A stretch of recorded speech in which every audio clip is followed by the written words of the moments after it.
আসসালামু আলাইকুম, আমাকে একটা ম্যাচ দেন তো।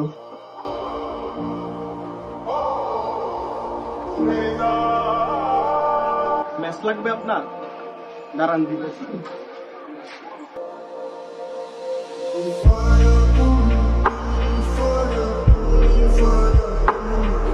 কিরে তোমার জিমে ম্যাচ দিয়ে কি করে? সিগারেট খাওয়া ধরলো নাকি? শোন, সিগারেট সবাই খায়, কেউ ওপেনে আর কেউ গোপনে। ঠিক তোদের সাথে আমি একমত। দেখছস, এলাকার মানুষের কাছে খারাপ বানায়া, বাপ মার কাছে খারাপ বানায়া, হ্যাঁ নিজেই সিগারেট খায়। এর একটা বিহিত করতে হবো। তুই ঠিক কইছস, ম্যাচ যদি আর অন্য কোনো কাজে লাগতো তো আর মসজিদের দিকে যাই লইলে, হ্যাঁ খালের বাড়ির দিকে গেছে কি লেগে। আর আজকে আর আপনার দিকে দেবো।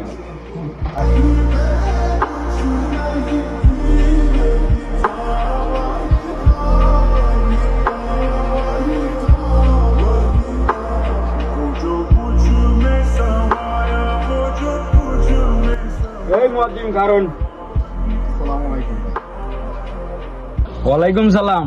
মুয়াজ্জিম, আপনার লগে ম্যাচ আছে, একটু সিগারেটটা ধরাইতাম। ম্যাচ আছে, সিগারেট খাওয়ার জন্য দেওয়া যাবে। তো আপনি যে সিগারেট খান, খাল পাড়াইছেন কি ডলা খাইতেন নাকি? আস্তাগফিরুল্লাহ ভাই, আপনি এসব কি কইতাছেন? এত সাহস এর না, মানুষের সামনে বালা থাকেন, তলে তলে সবই খান। আপনারে খুব ভালো ভাবতাম, মাথায় টুপি দিলেই যে হুজুর হওয়া যায় না, এটা আপনি আবার প্রমাণ করে দিন। ভাইরা, আপনারা আমার ভুল বুঝতেছেন। কি এর ভুল বুঝতাছি? আপনার যদি কিছু নাই খান তো ম্যাচ রায়ন কি এর লাগিয়া? সাথে ম্যাচ রাখি কি কারণে জানেন?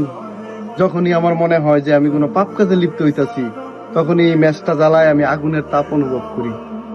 দুনিয়ার এই আগুনের তাপই এত কঠিন, জাহান নামের আগুন জানি কত কঠিন। দুনিয়ার এই আগুনই সহ্য করতে পারি না, জাহান নামের আগুন কিভাবে সহ্য করবো? এইবার বুঝছেন ম্যাচ আমি কেন সাথে রাখি। হুজুর, আপনি আঙ্গুরে মাফ করে দিয়েন। মাফ করার মালিক আমি না, মাফ করার মালিক একমাত্র আল্লাহ।